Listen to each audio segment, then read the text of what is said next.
Hi everyone, I'm Bucket and thank you for watching. Today I want to do something a little bit different and I want to start a segment called Baking with Bucket.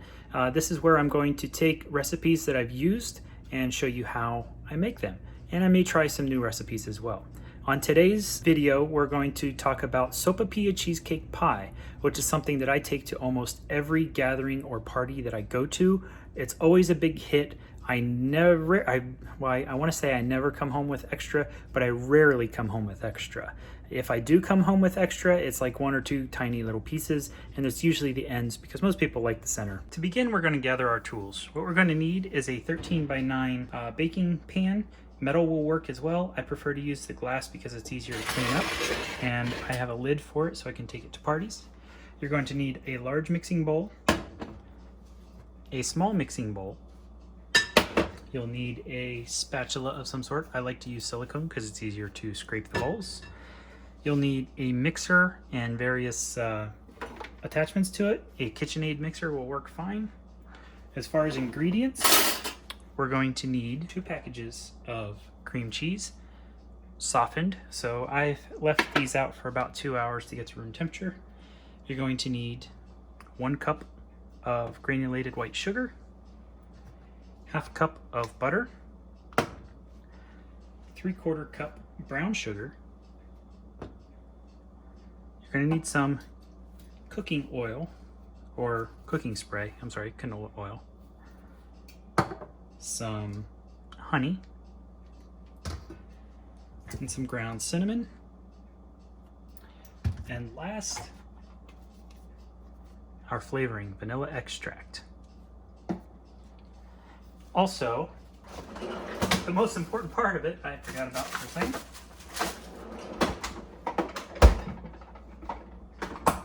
2 crescent dough sheets, and I'll block off the manufacturer there, but you can kind of guess who it is. I use the crescent dough sheets instead of actual croissants or croissant rolls because it's easier to work with, and the croissant rolls are pre-cut, the dough sheets are not. And you'll see why here in just a moment. So I'm going to move this stuff out of the way. First thing we're going to do, take our cooking sheet. I've already washed it up, still wet inside. Next we're going to lightly coat the bottom of the pan. Doesn't have to be very much. I'm going to open one of our crescent dough sheets. Gives people some anxiety here because I know some people hate opening these things.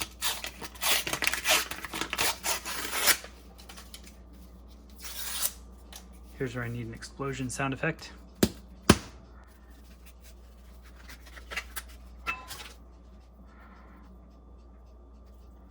Before you say anything prior to touching any of this stuff, I did wash my hands. I have a brand new clean towel there. I'm going to stretch this out a little bit, kind of like pizza dough. And then we're going to line it up and stretch it to the bottom of our pan. Try to keep my fat head out of the way. Sometimes you end up with some extra. It really depends on how the dough sheet was manufactured. So I am going to probably cut some of this off. First I'm going to press it to the sides, make a little dam. Most people don't like the edges for these because you don't get as much of the cheesecake filling, and I perfectly understand that. If I had a way to make them all centers, I would. So I'm going to cut this off so we don't need that much. Cut this off as well.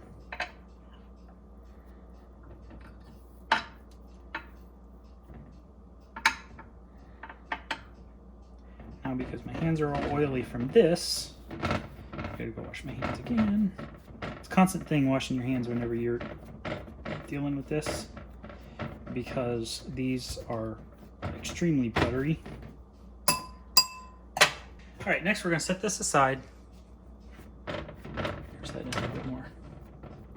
We're gonna set this aside and get the filling ready. I'm gonna put this back in the fridge so it hardens a little bit. In your second can, you don't want to let get too warm because it'll become harder to work with. So I recommend keeping that in the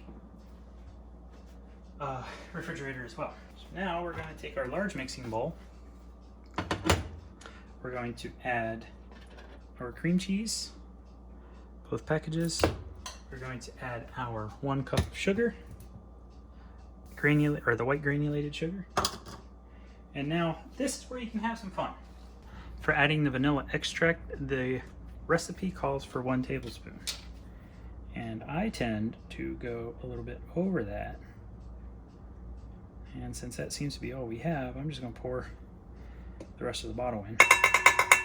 I tend to end up with about 1.5 tablespoons at most. Generally 1.25 tablespoons is what I put in. Gives it a little bit more flavor, in my opinion. And everybody that has ever had my cheesecake squares has said that mine are better than the ones that they've made at home and so on when I give them the recipe. So I think that's really the biggest difference. Now we're going to mix this until soft and nice and mixed together. So lots of noise.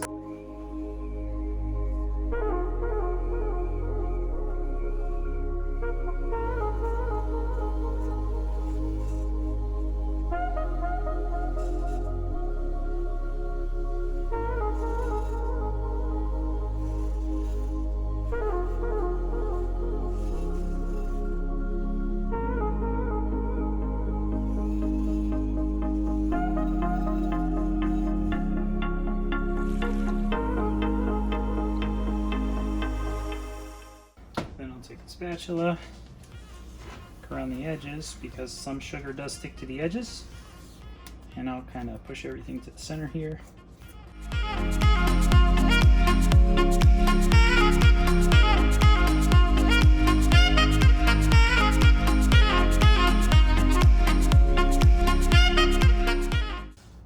Once it's nice and creamy, you have yourself a nice little treat, or AKA inspect it for taste.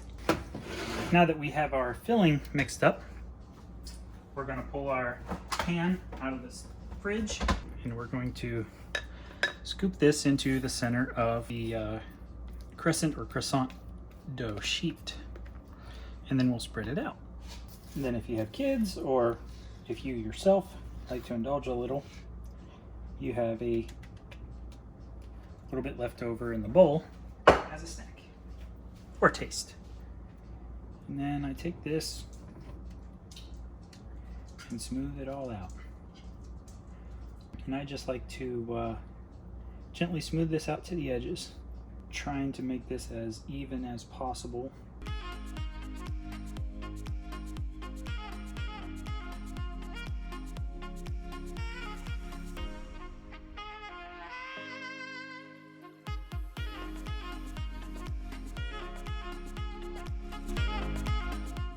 Once we have that all done, we take our second crescent dough sheet and open it up. There it goes. This one is a little more fun and challenging to deal with. Oh, we have a hole in it. That's going to be fun. So I try to press that together. You don't want to stretch this one out as far as you did the bottom sheet, but you do need it to stretch out a little bit.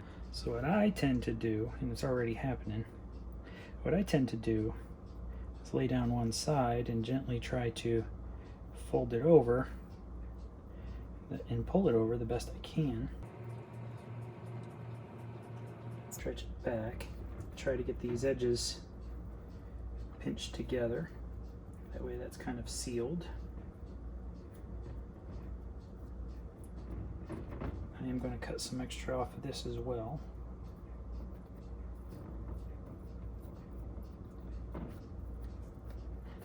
But you can see here now that I'm pressing these edges together, and that's sealing or pinching the top and the bottom together. You may get a little bit of cheesecake filling coming through. That's okay, it's not going to hurt anything. Just kind of pushing this around and locking them in. Let's use my knuckle here. Bake. We're going to do 350 to start preheating. wash my hands and finish this. Now I'm going to take my knife and cut off the excess.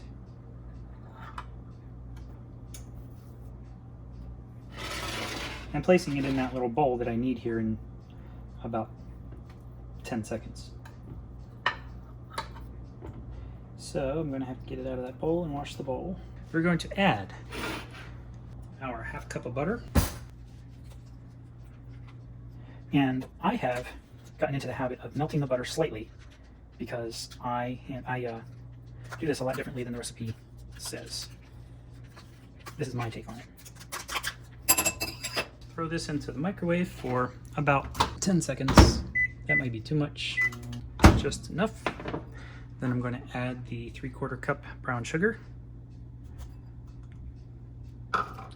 And then I just kind of guess how much cinnamon to put in. And that looks to be about a tablespoon, maybe a tablespoon and a half. Now I'm going to carefully mix this up.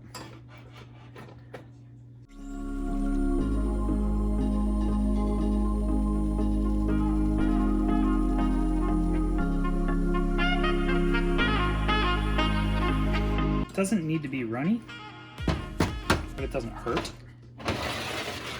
Now I'm going to take I'm going to take a spoon. And in the recipes that you can find online, it says to just dab it into different areas and it'll spread out. I don't like to do that. I actually like to coat it because this, when it bakes, is going to caramelize a little bit. And this butter and brown sugar mix is going to harden and it gives it a little flavor. And then when we add the honey to it after it's pulled from the oven, it really gets a good flavor. That should be about perfect. So once it bakes and this rises a little bit, it's going to leak down the edges and harden a little bit.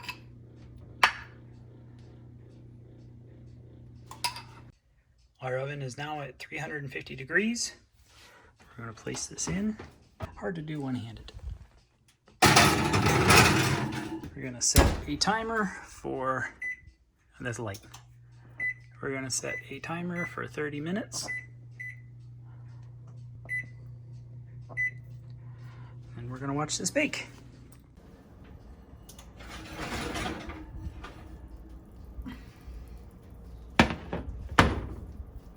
Okay. Now, the finishing touches. Simple. Take your honey. I like to use clover honey. And you see how this has a nice coating of the cinnamon and brown sugar and butter. This is all going to harden. You can see here on the edges, that's quite hot. Idiot. You can see here on the edges how we have the raw, or not the raw, but the cooked croissant. And here is where we have